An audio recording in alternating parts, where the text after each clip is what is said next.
comme c'est écrit à l'écran, normalement, si vous n'êtes pas trompé de salle, c'est pour notre BI et Big Data Ready et la vôtre, autour d'une table ronde qui, comme vous le voyez, est plutôt rectangulaire. Ça tombe bien puisqu'on va parler de BI, on reste dans le domaine du cube. C'est beau, hein, c'était la petite transition. Voilà.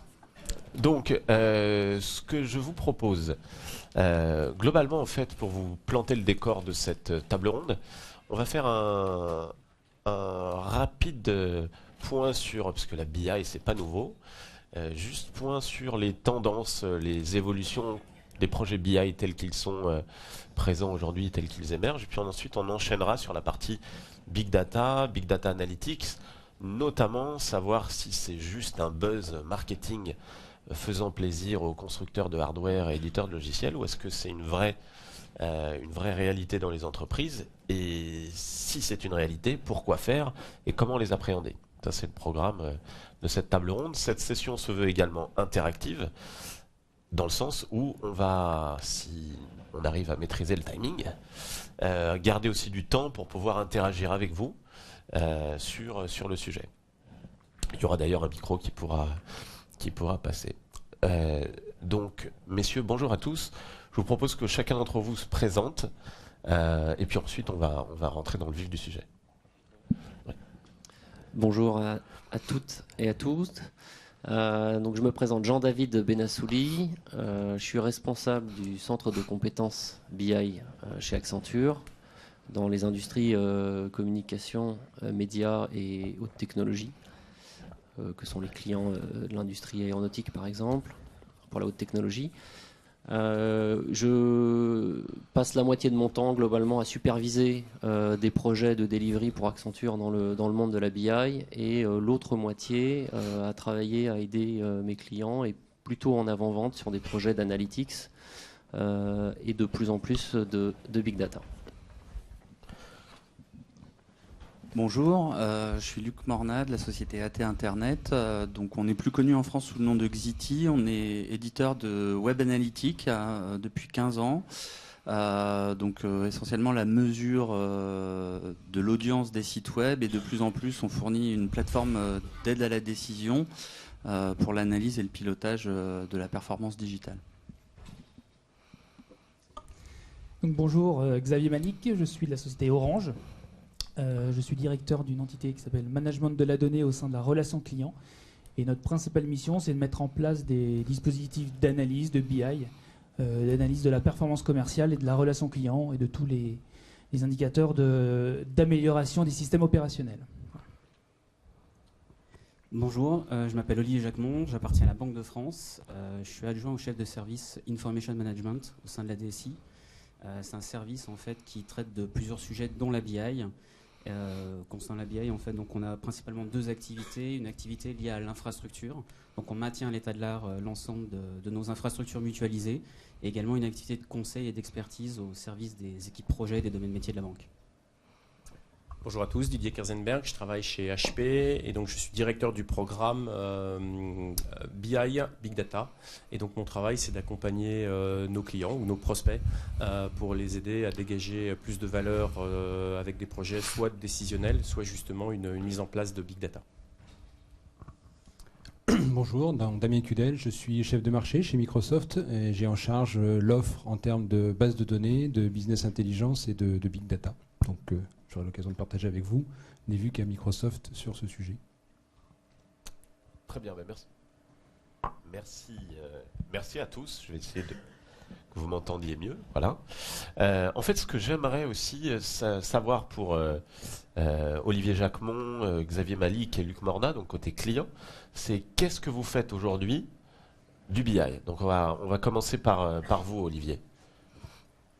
Donc, au sein de la Banque de France, il y a un historique qui est très très fort en termes de décisionnel. C'est quelque chose qui existe depuis de nombreuses années. On a aujourd'hui 4 infrastructures mutualisées. Donc en gros, des infrastructures sur lesquelles viennent s'héberger les différents projets de la Banque de France. Donc on peut citer les technologies peut-être, mais donc on a Informatica, on a BO, enfin SAP BI, SAS et Microsoft également qui sont présents, avec des domaines d'emploi et des cas d'usage qui ont été identifiés. Donc on a un historique fort, on a énormément d'applications, on a énormément d'utilisateurs. Et il y a quelques années, en fait, le point qui était remonté en fait, de la part justement à la fois des équipes projets, des domaines métiers de la banque qui utilisaient nos infrastructures, était double, enfin en tout cas double difficulté. Une difficulté liée à l'autonomie. Donc en gros un manque d'autonomie de la part du utilisateur de pouvoir manipuler par eux-mêmes l'information. Et une autre difficulté qui était liée au time to market, en fait, au délai d'obtention de l'information et surtout des applications développées sur ces infrastructures.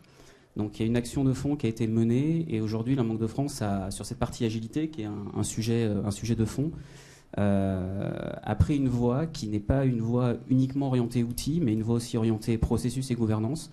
Donc il y a une entité qui a été constituée pour permettre de gérer ça on va dire globalement avec aujourd'hui la vocation donc à maintenir ces corps industriels, ces corps systèmes qui ont été mis en place il y a déjà de nombreuses années et par contre de fournir tout un ensemble d'espaces de liberté autour de ces systèmes, une sorte de laboratoire au sein desquels les utilisateurs en fait, peuvent par eux-mêmes développer leurs propres analyses, leur propre reporting en se fondant sur les données de ces corps systèmes mais également des données externes avec une vocation de prototypage et d'industrialisation par la suite de ce qui a été développé dans ces fameux espaces. Voilà. Donc, par rapport à la Banque de France, on va dire que l'agilité est plus vue sous un angle organisationnel, processus, gouvernance, également outils, mais ce n'est pas forcément uniquement outils. D'accord, donc ce que je retiens, c'est que parmi les modifications, les tendances que vous voyez, donc ces changements organisationnels, ce besoin d'agilité, un driving fort côté métier, tout en travaillant avec l'IT, c'est ça ? C'est ça. Très bien. Vous, Xavier, chez Orange, donc vous faites quoi sur la BI et quelle tendance, quelle modification vous voyez émerger chez vous ? Alors la BI, elle s'est assez révolutionnée depuis ces dernières années, alors certes avec les technologies, mais surtout au regard des besoins utilisateurs. Ce qu'on a développé dans un premier temps et ce qu'on a vu arriver, c'est on va dire un champ d'action des besoins d'utilisateurs en termes de consommation de données en fonction de l'organisation et de l'utilisation que l'utilisateur va faire de la donnée. Donc pour ça, on a d'abord mis en place une organisation dédiée. Donc on parle d'agilité, un peu comme à la Banque de France. En général, d'ailleurs, le système bancaire et le système télécom connaissent à peu près les mêmes problématiques sur la BI. Donc on a mis une organisation certes agile en partenariat avec l'IT. Aujourd'hui, on ne lance pas un projet BI par l'IT, on le lance par les métiers avec l'IT. Donc c'est une petite différence. Ce qui nous permet de travailler l'agilité, la réactivité, la souplesse et de travailler l'offre de service auprès des utilisateurs. On n'envoie pas le même reporting à un analyste marketing qu'à un décideur. Donc ce qu'on a besoin de mettre en place et de trouver dans les solutions techniques, c'est une palette de dispositifs de restitution et d'analyse divers et variés en fonction de la manière dont l'utilisateur va consommer la donnée. Donc ça, c'est ce qui nous a vraiment drivé un peu ces dernières années sur la BI. Évidemment, aller de plus en plus vite. Aujourd'hui, le temps entre la collecte, l'analyse et la diffusion des données, c'est complètement raccourci. Donc on a une accélération dans la prise de décision qui est demandée, souhaitée, souhaitable. Et là, on doit adapter notre organisation et nos systèmes techniques pour le faire. Voilà. Donc en plus de ça, après, on a eu une expérience sur le MDM, ouais. Notamment avec la technologie MDS et DQS. Qui sont donc les technologies intégrées à SQL Server, c'est ça ? Exactement. Donc ce qui permet de réduire nos coûts, puisque avec une seule solution, on arrive à traiter à la fois la partie collecte, TL, Cube, qu'on utilise énormément, toute la partie restitution est encapsulée sous SharePoint de SSRE, d'Excel Services, etc. Et également de mettre cette couche de MDM, donc avec MDS et DQS, d'arriver à travailler notre qualité de l'information. Donc on a beaucoup travaillé avec MDM sur notre partie référentielle des offres. Donc ça nous permet à la fois d'être plus performant, plus rapide et de proposer à nos métiers administrateurs de ces bases-là d'être autonomes et beaucoup plus agiles en termes de paramétrage. Il faut savoir qu'une PERCO, une période commerciale chez nous, c'est toutes les 6 semaines avec un certain nombre de choses qui peuvent même arriver au cours de ces 6 semaines en fonction de la réaction de la concurrence ou du marché. Donc on a besoin d'accélérer encore une fois ce temps de gestion de l'information et pas seulement de consommation. D'accord. Jean-David, justement, de votre vision conseil, quelles sont les grandes tendances que vous voyez émerger chez vos clients au niveau des projets BI ? Enfin, vraiment les choses qui sont disruptives par rapport à ce qu'on avait vu jusqu'à présent, les tendances que vous voyez. Donc avant de parler de Big Data, Et pour reprendre en complément de ce que disait, donc on voit deux choses. On voit bien cette organisation qui est de plus en plus les métiers avec l'informatique et des organisations agiles ou dites agiles où il faut travailler de plus en plus ensemble. Donc, soit avec des organisations dédiées, soit avec des cycles dédiés agiles, type Scrum et autres, pour la définition des rapports, la validation finale des données par les métiers, qui est indispensable.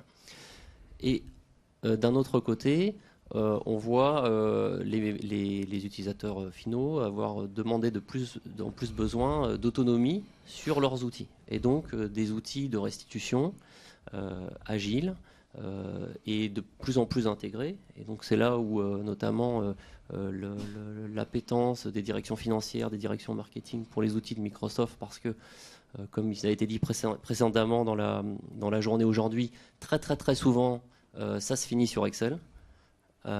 Et donc à partir de là, l'intégration des outils Excel avec SQL Server et avec des outils comme SharePoint permettent de donner une vraie autonomie aux utilisateurs finaux. Donc de pouvoir jouer avec les données, de pouvoir les jouer avec en in-memory et avoir tout de suite des résultats et une autonomie. Donc en complément. Le deuxième point, on travaille beaucoup sur justement ce raccourcissement de la mise à disposition de la donnée. Donc c'est vrai dans les banques, c'est très vrai dans les télécoms, c'est vraiment cette fraîcheur de données. Les notions d'événement, donc cette notion de BI qu'on a sur événement, quelqu'un qui va appeler le service client, quelqu'un qui va travailler sur une recherche de mots-clés, résiliation sur un moteur de trafic, quelqu'un qui va poster quelque chose sur un réseau social. Il y a un événement. Et là, tout de suite, on a une BI qui va se transformer un peu plus d'un point de vue besoin, comme une BI de plus en plus real-time, versus comme une BI asynchrone, plutôt en mode batch, vacation, et qui va analyser des besoins a posteriori. Donc c'est un vrai besoin qu'on voit de plus en plus sur ce monde qui va toujours de plus en plus vite, et ce besoin d'analyser quasiment à l'événement. D'accord. Donc, fraîcheur de données, vous parliez de fraîcheur de données tout à l'heure, Jean-David, ce qui m'a posé une question à Luc. Vous parliez de Web Analytics. J'imagine que la notion de fraîcheur des données, c'est quelque chose d'important dans votre métier. Alors oui, tout à fait. En termes de fraîcheur des données, nous, on traite l'information en quasi temps réel sur l'exhaustivité des données qu'on reçoit. Donc à titre d'exemple, on reçoit 3 milliards d'informations par jour et qui sont traitées avec un délai de 4 minutes. C'est-à-dire 4 minutes après, on sait exactement ce qui s'est passé sur le dispositif connecté, que ce soit un site web ou une application mobile. Ce qui permet là encore de prendre des décisions plus rapidement en ayant un accès à la donnée avec un décalage tout à fait minime. Et aujourd'hui, par rapport à la manière dont vous traitez la BI au sein d'Internet, qu'est-ce qui a changé? Quels sont les enjeux? Globalement, ce qui a changé, c'est la technologie qui nous apporte une performance et une puissance de calcul qui nous apporte vraiment une vélocité dans le traitement de la donnée. Qui nous permet aussi de traiter des augmentations, puisque nous on reçoit la donnée, donc on ne maîtrise pas cette réception de la donnée, donc on peut avoir des augmentations de 300% de ce qu'on reçoit d'une seconde à l'autre. Il suffit d'un événement sportif parmi nos clients pour que ce phénomène se produise, et c'est essentiellement les technologies et la parallélisation de l'architecture qui nous permettent aujourd'hui de traiter tout ça avec si peu de décalage. D'accord. Donc finalement, on parlait de BI, vous avez énormément de volume de données à traiter. Je comprends bien, vu le métier que vous faites, que vous êtes concrètement sur la notion de ce qu'on appelle Big Data, sur les volumes de données à traiter qu'il faut. Mais la question que je vais peut-être la poser à Damien, c'est de se dire, mais au final, le Big Data, est-ce que ça concerne uniquement des gens qui sont soit des .com, soit sur la partie web analytique élargie? À qui ça s'adresse? De quoi on parle? Quelle est la définition en tout cas que donne Microsoft du Big Data?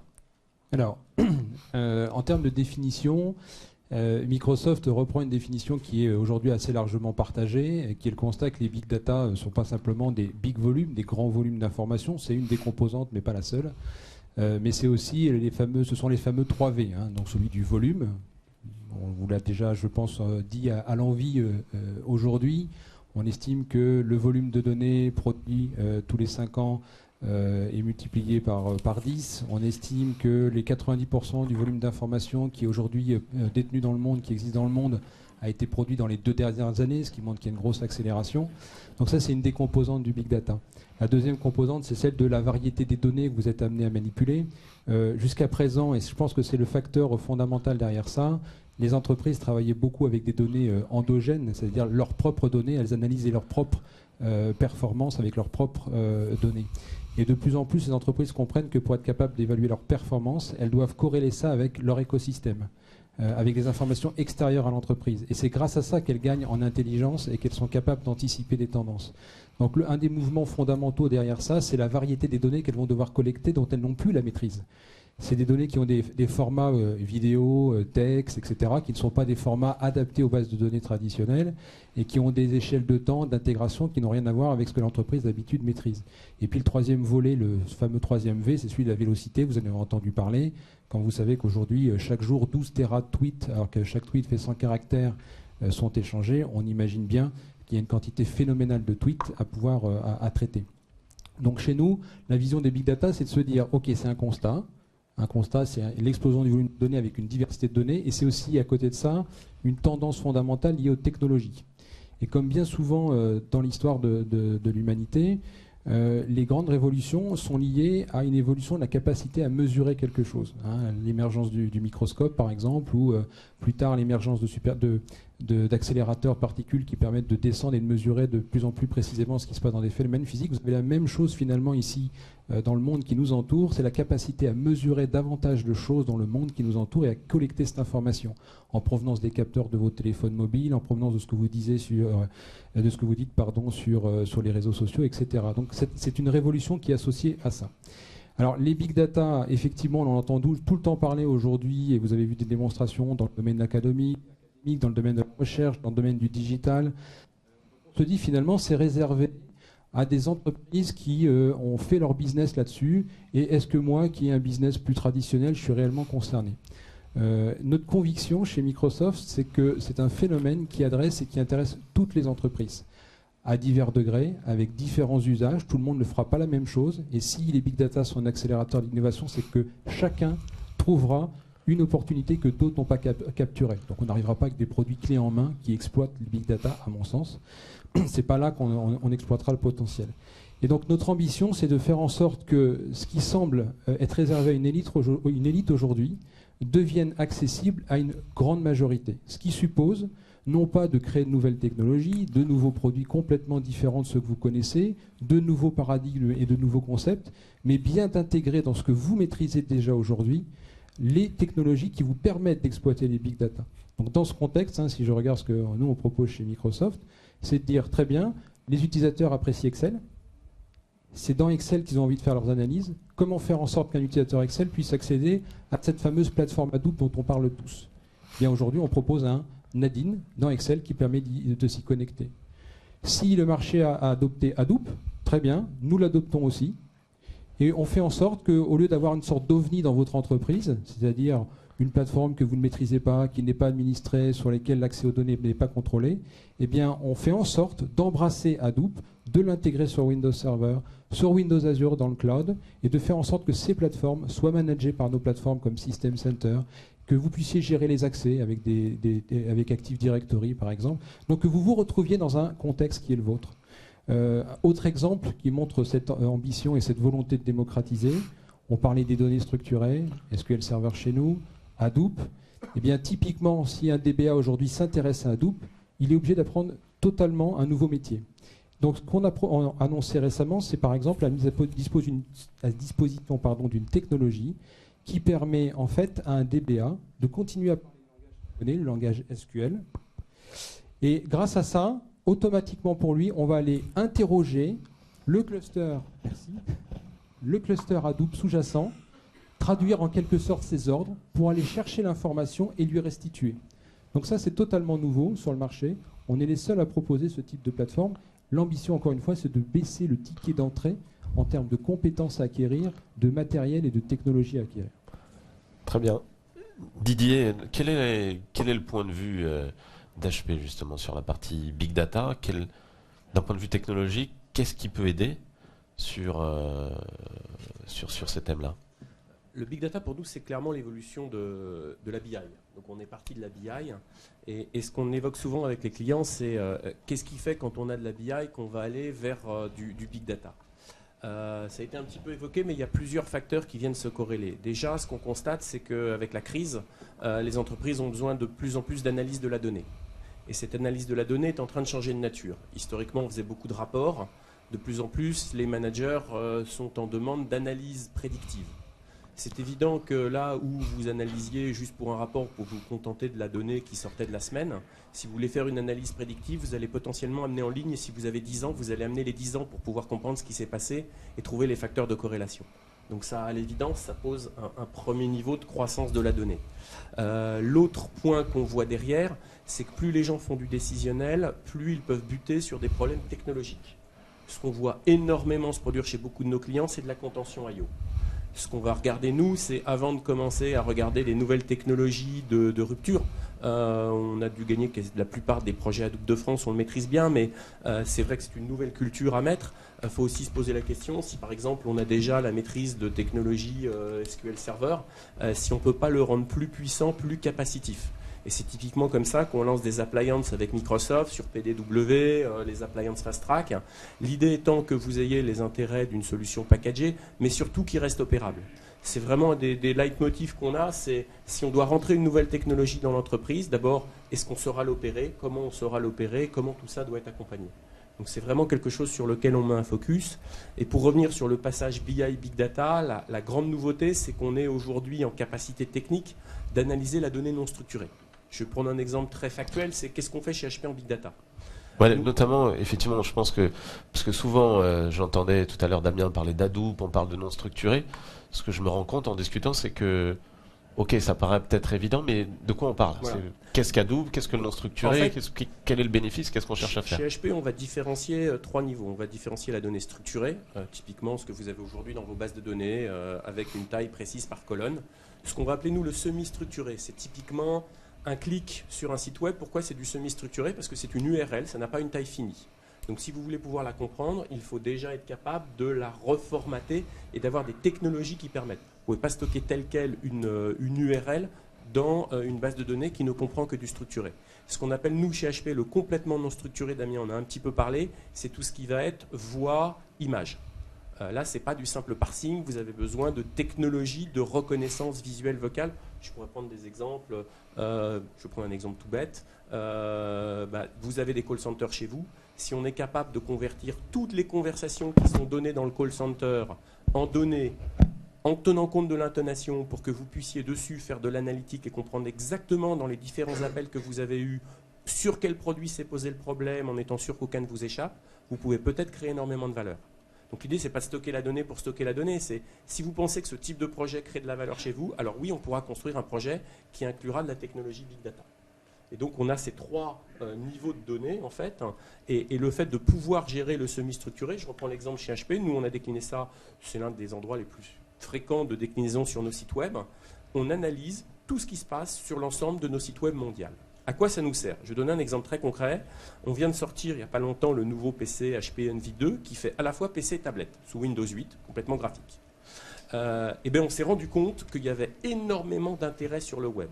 Se rendant compte de ça, on a pu directement ajuster les capacités de production et éviter une rupture de production. Je vous laisse imaginer les gains financiers à la clé. Autre chose au day-to-day qu'on est capable de faire, analyser exactement qui navigue sur quelle page web. Combien de clics il faut? Il faut savoir qu'un internaute, il reste, s'il a besoin de faire plus de 10 clics pour trouver quelque chose sur votre site, il n'y reste pas. D'où l'intérêt d'être capable de comprendre exactement comment naviguent les gens. Et donc, savoir quel est finalement le taux de satisfaction pour chacune de vos pages web, parce que dans une entreprise comme la nôtre, potentiellement, chaque page web est sous une responsabilité différente. Donc, il faut que chaque personne qui travaille sur le web sache exactement les gens qui arrivent sur sa page, d'où ils viennent, où ils repartent, quelles actions ils prennent. Et c'est ça qui permet d'améliorer la qualité. Et aujourd'hui, on s'aperçoit que tout le monde est en demande de qualité. Là encore, je vais prendre mon exemple personnel. Pourquoi j'achète mes livres sur Amazon? Parce que Amazon, il y a tout un analytique derrière et ils ont des quantités de données phénoménales. Et ils sont capables, quand je vais chez eux, en fonction de ce que j'ai fait, me proposer le bon livre. Donc il faut bien le voir comme un plus. Après, comme on dit, l'éthique n'est pas fournie avec le produit, mais ça peut réellement apporter parce que de toute façon, la croissance de données est là et c'est par le big data analytique qu'on peut réellement lui donner du sens. Et nous, ce qu'on dit aux entreprises, vous n'êtes pas forcément concerné par le big data analytique. Alors c'est sûr qu'un opérateur télécom l'est, mais pour une entreprise lambda, pas forcément. Maintenant, c'est intéressant de se poser les questions. Est-ce qu'avec ces nouvelles technologies, je peux créer de la valeur ? Ok, bah justement, ça me permet de faire une transition tout naturelle sur... là, on a bien eu la vision Microsoft et HP. La question que je pourrais challenger, c'est de se dire, mais ok, mais d'un point de vue client, est-ce qu'aujourd'hui, il y a des vraies réflexions, une maturité sur le sujet? Typiquement, par exemple, Olivier à la Banque de France, quelle est votre position sur le big data? Il y a déjà des projets en place? Vous êtes en réflexion? Donc, alors, concernant la Banque de France, le retour d'expérience que je peux faire, donc effectivement, on est vraiment au stade de la réflexion. On est à l'aube de lancer des prototypages cette année. Donc, ce qu'il faut bien comprendre par rapport à ce qui a pu être dit, la Banque de France n'est pas une banque commerciale, c'est une banque centrale. Donc, on n'a pas de notion marketing, on n'a pas de notion de captation ou d'attrition de clients, on n'a pas ce genre de préoccupation de gagner un avantage concurrentiel justement par rapport à des compétiteurs. On serait peut-être plus dans la recherche d'une efficacité opérationnelle, mais surtout, en fait, on doit répondre, surtout en ces temps un peu troubles de crise économique, à nos missions, dont en particulier la stabilité financière, qui fait partie de nos prérogatives. Dans ce cadre-là, on a un vrai rôle à jouer par rapport aux différents acteurs économiques qui ont peut-être un peu perdu la foi par rapport à la monnaie. Si on pense à la crise de l'euro il y a peu de temps, aujourd'hui on a une vraie défiance. Donc on a un devoir de fourniture d'études, d'alerte et également en fait, de conseils pour permettre de prendre des décisions, enfin en tout cas décideurs économiques et politiques, de prendre des décisions en matière de politique économique. Dans ce cadre-là, aujourd'hui à la Banque de France, on gère tout un ensemble d'activités qui sont très larges, qui vont de la fabrication des billets, la circulation de la monnaie fiduciaire. On gère la balance des paiements de la Banque de la France, pardon. On fait beaucoup d'études statistiques, on a des services bancaires pour les institutions financières. On gère également des cotations pour les entreprises, donc tout un ensemble d'activités qui sont plutôt vues aujourd'hui en silo. Et une des premières questions que l'on peut se poser, c'est effectivement quelle valeur ajoutée on pourrait tirer du croisement de ces informations qui peuvent aller sur des granularités assez fines. Hein. On gère par exemple un ensemble de grands fichiers, je pense aux fichiers du surendettement, à des notions unitaires. Donc le premier point, c'est vraiment ça, c'est de se dire effectivement par rapport au croisement des données que l'on a déjà en interne de la Banque de France, dans des SI qui sont vraiment disparates, répartis et pas du tout corrélés, on voit qu'il y a un puits d'opportunités énorme qui s'ouvre à nous et qui viendrait finalement encore s'enrichir si par exemple on décidait d'aller croiser ces informations avec des données provenant de l'extérieur, par exemple des données de l'INSEE ou des données, même aller capter des informations effectivement sur le web par exemple, pour aller enrichir finalement l'ensemble des études qui sont fournies dans le cadre de cette stabilité financière.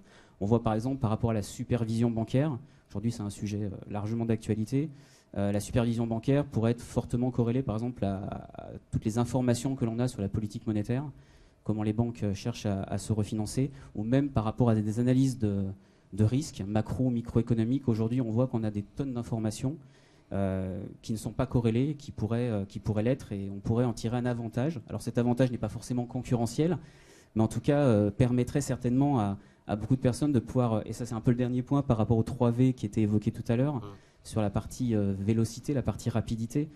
On voit que toutes ces études d'économie qui sont conduites avec une finalité de fournir au bon moment une information qui est fiable.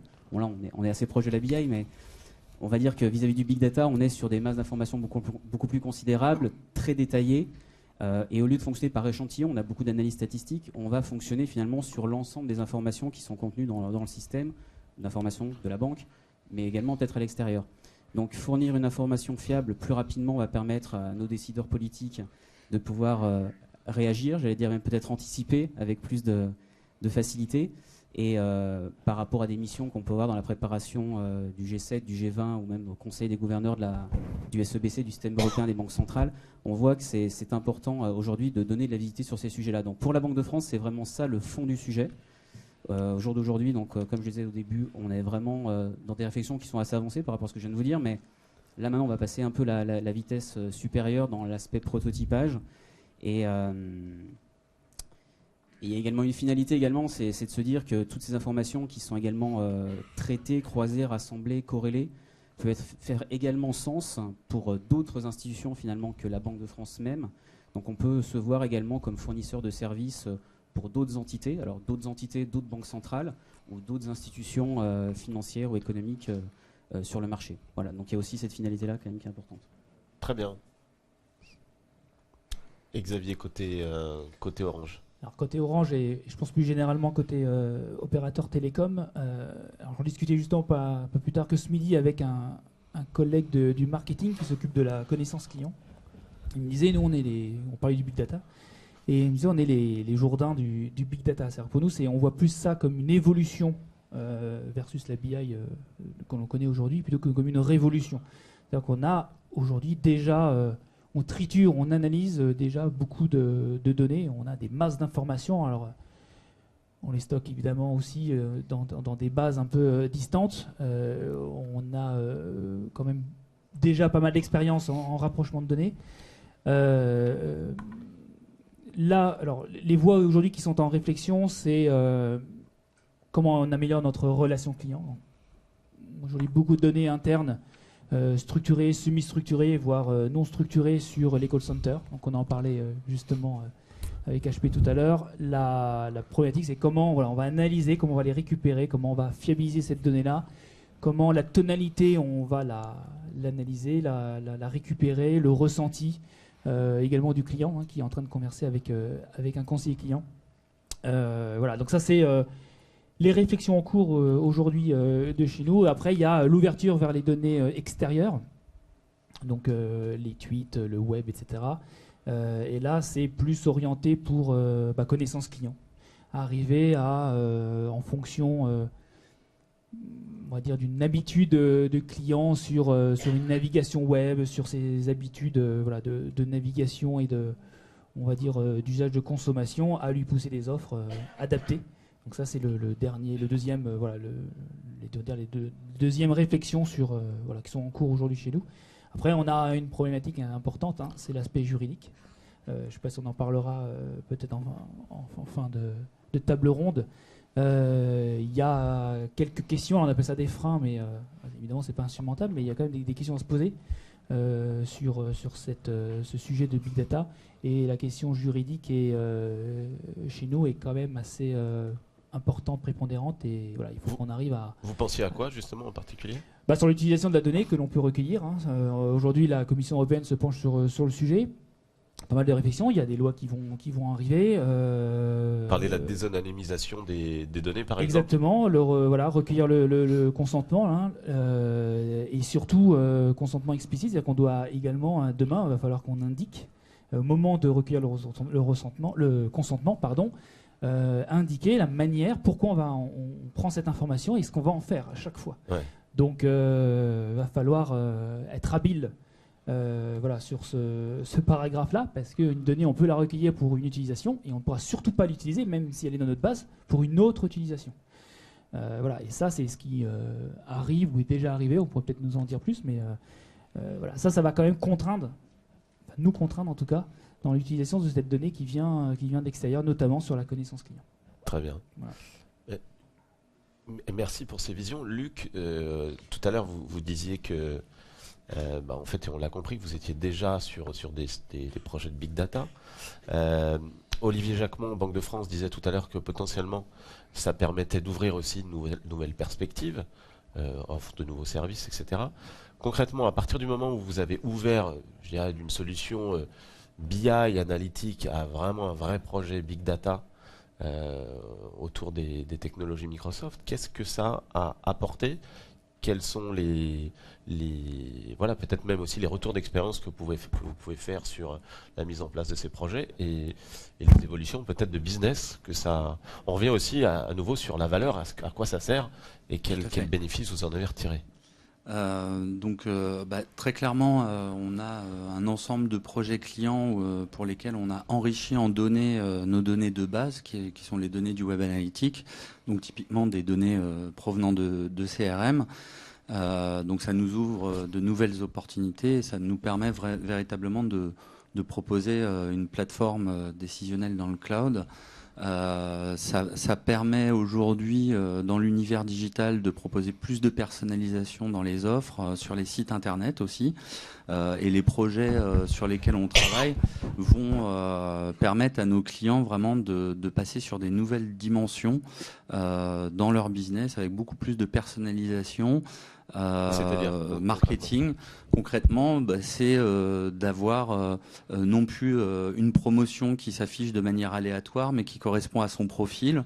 On a beaucoup de nos clients qui font de l'autopromotion, donc qui font de la promotion de leurs propres produits. Aujourd'hui, quand le système n'est pas intelligent, on nous propose une promotion sur un produit sur lequel on est déjà client. Demain, avec ce qu'on est en train de mener comme projet, ce ne sera plus possible, quoi. On affichera la promotion sur le produit qui manque au client, qui l'intéresse, qu'il est déjà venu consulter plusieurs fois, sur lequel il s'est renseigné. Donc ce sont des vraies opportunités pour nos clients de faire des ventes additionnelles ou des ventes croisées. Et un projet de transformation comme ça au sein d'AT Internet, ça a pris combien de temps ? Alors ça, on y travaille depuis 2-3 ans. On a des chantiers aussi d'ouverture vers les données extérieures, donc des grands classiques, les indicateurs INSEE, des indicateurs météo, pour voir si la météo influence typiquement sur des ventes sur des sites d'e-commerce. Donc ça, c'est nos chantiers pour les 2 prochaines années. C'est des éléments qui sont lancés. Également, on a besoin de beaucoup d'agilité puisqu'on a une solution qui est en place et on a besoin d'ajouter ces briques sans perturber l'existant. D'accord. En fait, là, on voit bien certains enjeux. Ce que je me posais comme question, c'est globalement, si demain on veut mettre en place un projet Big Data, Jean-David, moi ce que j'aimerais savoir, c'est de votre retour d'expérience chez Accenture. Est-ce qu'il y a différentes typologies de projets Big Data ? Quels sont les drivers ? Qu'est-ce qu'on peut en attendre ? Bref, quelles recommandations vous donneriez à quelqu'un qui voudrait se lancer sur un projet Big Data de ce type-là ? Alors, sur les types de projets, je pense que, notamment Xavier l'a évoqué, si on différencie en 2 typologies. Donc il y a cette typologie de j'enrichis avec des nouvelles données. Alors, c'est vrai qu'on en parlait avec Didier, il y a des données qui sont utilisées au sein de l'entreprise aujourd'hui, qui sont stockées, qui ne sont pas utilisées. Ouais. Et pourtant, c'est des données relationnelles, elles sont structurées, mais elles ne sont pas utilisées ou sous-utilisées. Et puis évidemment, derrière, on va utiliser des données semi-structurées, donc notamment dans tout ce qui est aujourd'hui le monde des télécoms, donc le trafic de navigation des logs de cette top box, mais aussi le trafic. Et aujourd'hui, de plus en plus de trafic passe par les smartphones, donc on passe beaucoup plus par les smartphones que par l'usage Internet. Donc ça, c'est toutes des données qu'on peut ajouter et qu'on peut enrichir sur la vision 360 pour de la connaissance client, le marketing, le développement d'offres, la réduction du churn, donc assez traditionnel. Et c'est des projets qui poussent beaucoup sur les directions marketing et directions commerciales. Il y a un deuxième type de projet dont on n'a pas encore parlé là, mais qu'on voit beaucoup émerger, notamment en temps de crise et notamment en contexte de réduction des coûts ou de non-augmentation des coûts avec plus de données. Et c'est donc profiter de ces nouvelles technologies, dont certaines sont open source, pour réduire les coûts. Et là, on voit aujourd'hui un certain nombre de directions, et là on est plutôt par des projets menés par des directions informatiques, avoir une réflexion qui est de regarder le coût total de la BI et en intégrant le stockage, et de bien regarder quelles sont finalement, sur toutes les catégories de données, quelles sont ces données dont j'ai vraiment besoin en temps réel, que j'ai besoin d'exploiter pour ma direction commerciale, ma direction marketing. Et on se rend compte qu'il y a un certain nombre de données, souvent, qui ne sont pas requêtées du tout, ou dont on peut utiliser, notamment pour des cadres d'archives, du cadre réglementaire. Alors, dans les télécoms, il y a certaines contraintes légales de stocker l'ensemble des tickets de communication pour les réquisitions judiciaires et autres. Et ce type de données, et on voit que les technologies Big Data ont beaucoup de sens dans ces programmes de réduction de coûts, notamment dans un coût de stockage au Tera qui peut paraître important, surtout pour des Tera qui peuvent augmenter comme ça. Donc ça, c'est la deuxième typologie de projet dont on n'a pas parlé, et il y a beaucoup de réflexions chez nos clients comme ça. Alors après, sur les comment on accompagne nos clients, donc nous en tant qu'Accenture, alors c'est bien s'il n'y a pas de slide, donc vous ne verrez pas de slide avec des carrés et des ronds et des frameworks, mais quand même, à ta demande. Donc j'ai quand même expliqué un peu notre vision, qui est un peu en complément des 3V ou des 4V, ou voire des 5 si on ajoute visualisation en valeur, qui sont les 4 T. Voilà. Donc, voilà. Alors, les 4 T, donc il y a le premier T, c'est des T en anglais, hein, évidemment, mais enfin globalement, on va pouvoir les dire en français. Donc le premier T, c'est tangible. Donc tangible, et c'est un peu start small, think big. Donc on voit, et c'est beaucoup comme ça justement, Olivier parlait de POC, c'est beaucoup, je commence avec un certain type de données, donc on le voit chez des opérateurs, typiquement le browsing des logs de la box. Je commence avec un pilote, et puis j'ai une conviction. J'ai une conviction parce que je sais que mon département marketing m'a dit, je suis sûr qu'en fonction de tel usage ou en fonction de telle heure, tu parlais de la météo, il y a une corrélation quelque part. Donc je démarre doucement, je fais un pilote, c'est 1 mois, c'est 2 mois. Et là, finalement, cette conviction, elle se transforme en « Ah, j'ai trouvé un KPI, j'ai trouvé une corrélation. » Et doucement, je vais monter sur une industrialisation avec un peu plus de données.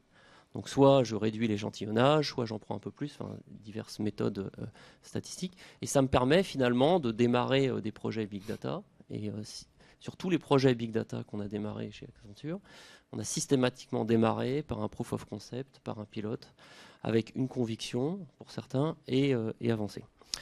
Le deuxième T, c'est le T des talents. Donc on parle d'Hadoop, mais c'est vrai que Hadoop, c'est quand même beaucoup le monde Java. Et donc on voit ces technologies, le monde relationnel, avec ces abstractions dont tu parlais, donc ces outils qui permettent de masquer une abstraction, mais quand même il y a une certaine des équipes qui ont l'habitude de travailler avec des bases de données relationnelles, des tables, des index. On se rend compte aujourd'hui qu'on a quand même une méthode d'interrogation de données qui est un petit peu différente. Donc même s'il y a des outils d'abstraction, la manière dont on va interroger la donnée va être différente. Et pour ça, ce n'est pas forcément les personnes aujourd'hui qui font du mining ou du requêtage. Donc il faut soit qu'il y ait d'autres personnes avec d'autres compétences qui les rejoignent, soit mixer un peu ces équipes pour qu'elles travaillent ensemble. On parlait aussi avec Didier, si on a une ferme de serveurs pour du traitement massivement parallèle en x86, c'est pas forcément les mêmes choses que superviser des serveurs d'autres architectures. Et là, on voit que là aussi, du côté de la supervision et de l'exploitation, il y a des talents un peu différents. Donc, on n'est pas en rupture, on est en évolution, mais attention aussi aux bonnes personnes avec les bonnes formations pour bien prendre le train et pas louper des choses. Le troisième T, et Xavier l'a évoqué, c'est le T du trust. Et là, c'est vrai, attention, il y a des lois en cours ou qui vont être votées. Donc récupérer l'ensemble de données, surtout potentiellement pour des données externes, mais pas que. Puisque récupérer des données externes de Twitter, voire potentiellement de Facebook, il y a des conditions générales sur les sites. Il y a le droit à l'oubli, il y a des lois européennes, et donc de plus en plus, il va falloir bien faire attention de ce qu'on fait sur ces données. Si je prends un exemple, pour le coup, il n'y avait pas de loi, mais qui a marqué un peu les esprits, certains le connaissent probablement. Donc, sur la grande distribution aux États-Unis, un père qui reçoit un courrier pour une promotion pour des couches et des produits qu'il ne comprend pas, qui renvoie et qui dit je ne comprends pas. Enfin moi aujourd'hui il n'y a personne n'attend de bébé et personne n'attend de ces choses-là. Ça me rappelle quelque chose, les fameuses culottes là. Voilà. Le coup de la bière. Le coup de la bière et des couches. C'est pas celle-là, c'est les autres. Et in fine, qu'est-ce qui se passe? Donc on lui envoie, non, finalement on a fait un rapprochement et toutes les personnes qui ont acheté ça, forcément, c'est des personnes qui sont enceintes. Bon, in fine, sa fille était enceinte et il ne le savait pas. Et d'accord. Donc là, tout de suite, ça crée. On enchaîne sur du sociétal grâce au big data. Et donc là, voilà, il y a une analyse de corrélation, et puis finalement, on n'a pas attention à pas dépasser la ligne. Et là, il y a un espace à occuper. Donc il y a une législation, et il y a aussi attention à comment utiliser la donnée. Le dernier T, il est plus sur la transformation. Donc tu le disais tout à l'heure. Ce big data, il a été inventé par des sociétés aujourd'hui plutôt du monde du web, du monde de l'analytics, qui ne sont pas du tout organisés comme des grands comptes du CAC 40 ou comme des directions informatiques traditionnelles. Et avec des process de décision, une R&D, une innovation, et donc une méthode finalement de travail qui est bien différente de direction informatique, notamment dans les sociétés du CAC 40 qui sont organisées quand même avec un certain nombre de hiérarchies, des cycles métiers et autres. Et donc, dans ce contexte-là, le dernier T, c'est plutôt la transformation de la méthode de travail, en tout cas une évolution, qui fait qu'il va falloir travailler un petit peu différemment pour pouvoir profiter de l'ensemble de ces données. Et l'organisation et la méthode dont on va la traiter, va potentiellement, et on revenait à ces équipes qui sont mixtes, métiers, on revient à l'agile, ça va directement dans ce sens-là, c'est potentiellement travailler un peu plus différemment pour profiter et transformer un peu la méthode dont on gère ces projets. Très bien. Eh bien justement, ça me permet de rajouter un 5e T, un T de transition, vers... typiquement, là, moi, ce que je note, c'est qu'effectivement, ça fait que ce soit Xavier ou Olivier, on a parlé tout à l'heure d'évolution, pas de révolution. On parlait aussi de projets en POC, de potentiellement, on ne sait pas encore s'il va y avoir un ROI ou pas. Tu le disais tout à l'heure dans le T de tangible, le fait qu'il faut... c'était start small, think big. Donc là, c'est une question, en fait... Pour HP et Microsoft, la question que je vous poserai, c'est potentiellement en quoi HP et Microsoft permettent d'aider sur ce fameux T de tangible. En gros, je veux démarrer demain un projet Big Data. Je ne sais pas si le projet Big Data va m'apporter quelque chose ou pas. Start small, think big. Concrètement, comment ça se traduit? On l'a évoqué plusieurs fois, le premier problème,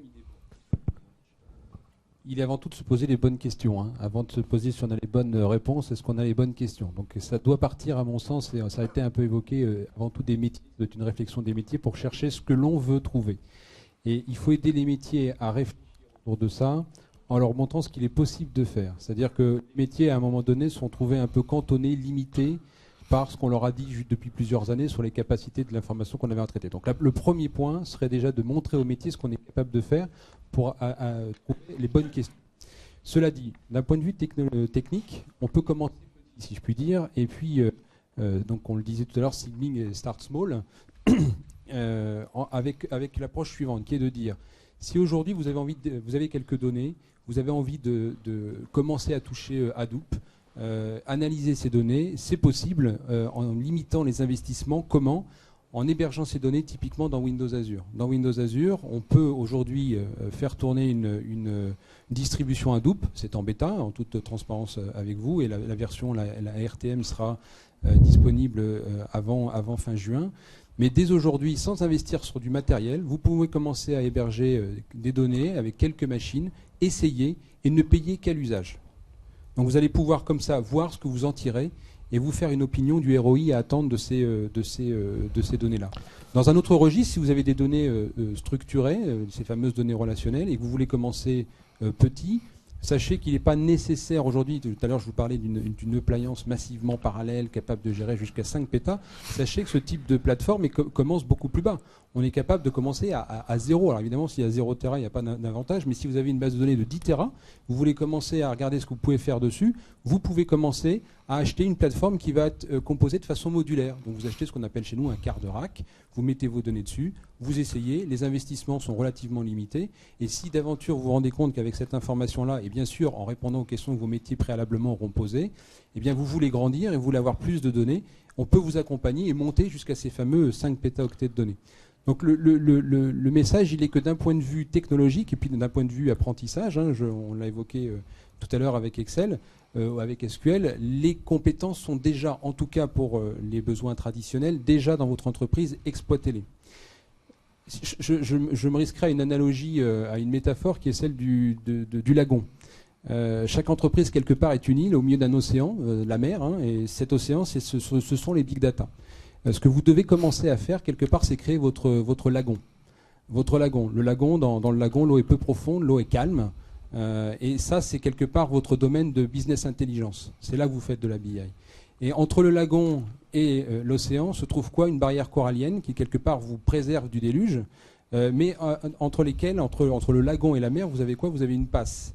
Et dans cette passe, il y a des échanges d'informations entre les big data externes et votre lagon. Donc, se lancer dans un projet big data, c'est aujourd'hui, à mon sens, commencer par créer son lagon, commencer par adopter les bonnes pratiques en termes de business intelligence, en termes d'agilité, en termes de gouvernance des données, commencer avec les technologies que nous, on vous propose, mais bien sûr, on n'est pas les seuls sur le marché, mais qui vous permettent de ne pas investir de façon massive dès le départ, et juste de juger, tester, et puis de grandir progressivement avec ça. Je reviendrai sur une notion qui fait aussi effet de mode dans le domaine du big data, qui est la notion d'appliance. Et la façon dont on la voit et vision qu'on partage avec Microsoft. La notion d'appliance, c'est parfois de vous dire vous avez besoin d'une solution plug and play. La façon dont on le monte avec Microsoft, c'est de dire oui, vous avez besoin d'une solution plug and play parce que vous avez besoin d'une solution qui a été homologuée, qui est pré-packagée et qui est efficace. Mais ce n'est pas pour autant que cette solution doit vous mettre dans le risque d'une solution complètement propriétaire. On a vu des clients qui partaient sur des solutions qui étaient des appliances intégrées propriétaires et qui découvraient que la logique d'opération était radicalement différente, voire qu'ils devaient complètement racheter un autre système de stockage.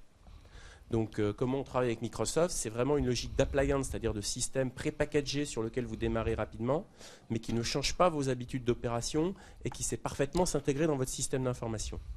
Plus généralement, nous, notre message pour commencer sur des projets Big Data, on les commence toujours par une réunion d'échange dans laquelle on va essayer d'associer les métiers pour voir où créer de la valeur. Et là encore, je dirais, il y a deux points de départ.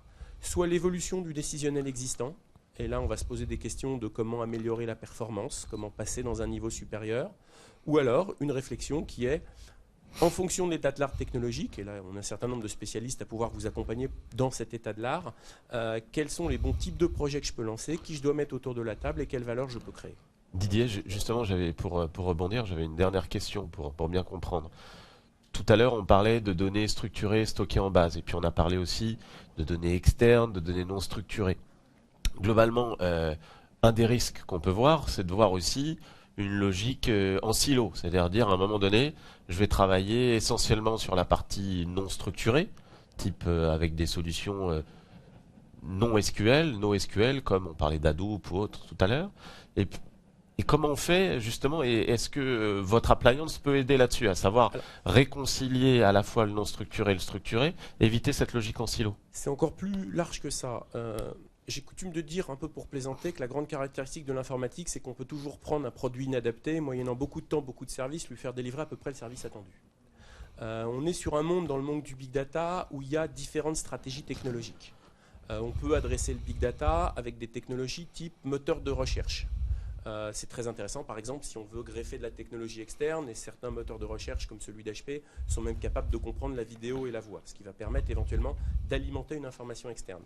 On a d'autres technologies, et là après c'est un gradient à faire en fonction de la vitesse de traitement, où on va pouvoir regarder du Hadoop. Hadoop en fait a été conçu pour traiter le problème de la contention I/O par de l'architecture massivement parallèle. Donc on est dans le monde open source, avec des technologies particulières.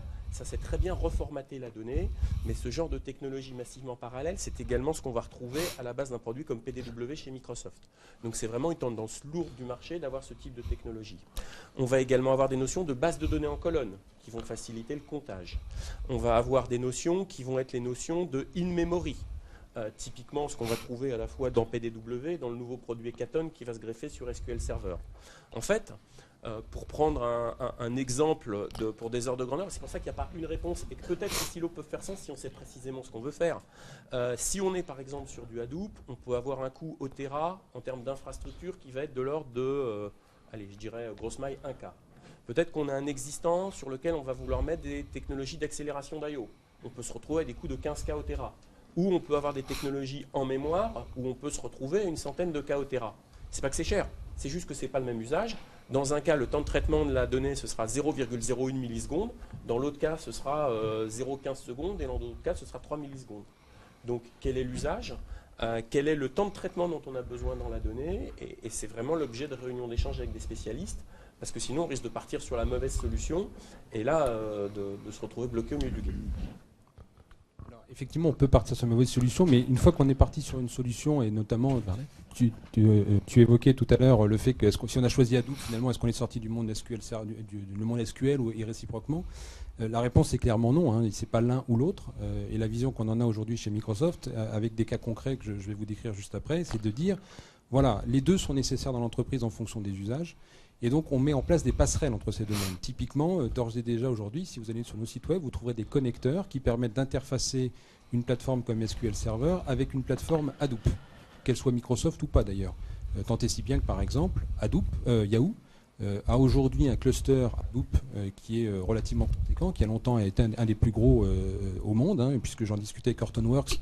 Actuellement, ils ont 75 000 nœuds qui font tourner Hadoop, mais que les données qu'ils extraient de ça, ce sont des données qui sont structurées cette fois-ci et qui ne sont pas sauvegardées dans Hadoop, elles sont injectées dans SQL Server grâce au connecteur que j'évoque là. Et c'est à partir de là que Hadoop peut optimiser ses campagnes de pub. Je prends un autre exemple qui est exactement le même scénario, c'est Clout. Clout, K-L-O-U-T, vous connaissez peut-être, hein, c'est des acteurs du web qui n'existaient pas il y a 5 ans et qui est capable de mesurer votre influence sur les réseaux sociaux, votre marque personnelle en quelque sorte. Pour faire ça, ils analysent un certain nombre de réseaux sociaux, Twitter, Facebook, etc. Et à partir de la façon dont vous êtes relayé, etc., vous rankent. Et donc pour faire ça, ils ont un cluster Hadoop assez conséquent aussi. Et pareil, de la même façon, les informations qu'ils extraient de ces informations, ces données non structurées, et qui elles sont structurées, les résultats, sont injectés sur une plateforme là aussi SQL Server, des cubes de données.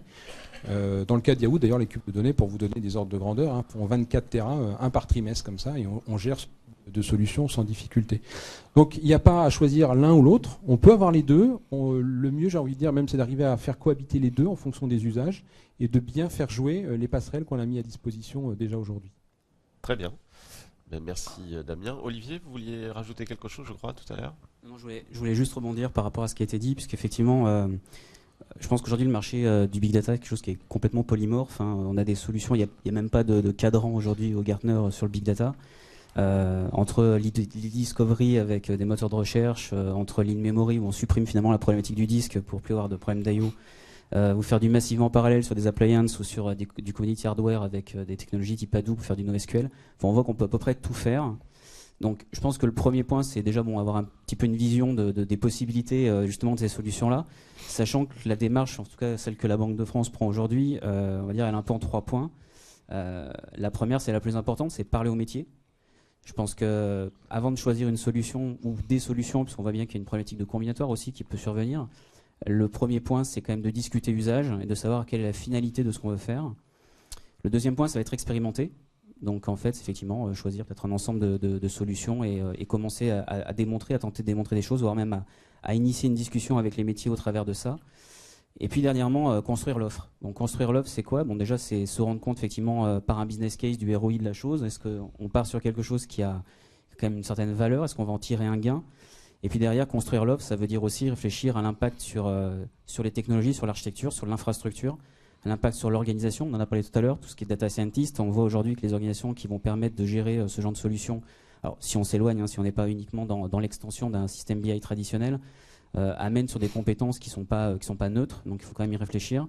Et puis à la construction de l'offre, c'est qu'est-ce que l'on souhaite proposer aussi. Moi, je suis parti de l'IT, donc quelle est la proposition de valeur que l'on apporte au métier? Est-ce qu'on est dans une fourniture de services sur étagère, on fournit de la donnée qu'on a analysée par des services qu'on a mis en place, ou est-ce que finalement on va simplement délocaliser des personnes au niveau des domaines métiers, des data scientists, qui vont aller brasser l'information, croiser l'information par rapport aux vrais problèmes des métiers, sur des infras qu'on aurait mis en place pour eux. Voilà, donc c'est un peu la démarche que l'on souhaite mener. Aujourd'hui, on est tout au début, mais on espère y arriver. Merci. Xavier, Luc? Xavier? Alors, j'aimerais juste rajouter 2 points par rapport à ce qui a été dit. En complément de ça, on se pose beaucoup de questions sur le nettoyage de la donnée. Ouais. Donc, pas juste nettoyage, reformatage, etc. Mais sur, je pense que dans un projet Big Data, il faut intégrer l'incertitude de la donnée. Notamment quand on va la chercher de l'extérieur et qu'elle est non structurée. Donc cette incertitude est à intégrer, c'est quelque chose qu'on ne gommera pas, il va bien falloir faire avec. On va essayer de l'améliorer, on va essayer de la comprendre, mais l'incertitude existe. Donc ça, voilà, ça c'est quelque chose à avoir en tête.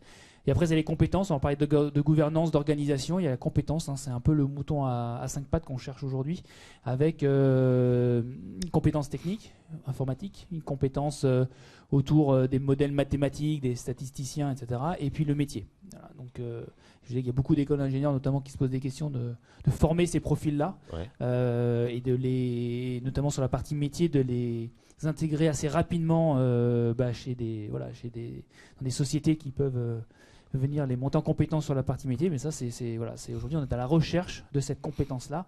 Et ça, c'est un point également à noter. Moi, je compléterais aussi, parce qu'on a beaucoup parlé de big data, de volume de données colossaux. Mais ce qui est important aussi, c'est de trouver la small data, la donnée qui a de la valeur, qu'on permette dans toutes ces solutions d'aller explorer ces données-là. Parce que se retrouver avec un volume énorme, c'est bien, mais derrière, on a effectivement des êtres humains pour analyser cette donnée-là, et aussi d'avoir des outils d'accès et d'exploration de la donnée pour, in fine, trouver son ROI et la valeur sur, y compris des petites données. Mais j'imagine en plus qu'il n'y a peut-être pas non plus intérêt à tout stocker systématiquement.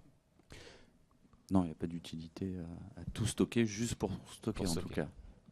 Je voudrais réagir sur la small data, je suis totalement d'accord avec ça, c'est-à-dire que la tendance aujourd'hui est effectivement d'agréger l'information, on fait des sommes, des moyennes, etc. Et on a une vision moyenne du consommateur, une vision moyenne du problème. Or, bien souvent, il y a de la valeur à analyser, non pas simplement la valeur moyenne, mais comment les données s'écartent de ce qu'on appelle un peu les signaux faibles qui, en termes de détection, peuvent présenter un intérêt. Et que les solutions de BI traditionnelles ne permettent pas forcément de traiter, puisque par définition, elles posent une question, on pose le schéma, et puis on essaie de faire rentrer les données dedans, et quelque part, on a perdu ces données un peu à l'écart qui présentent de la valeur.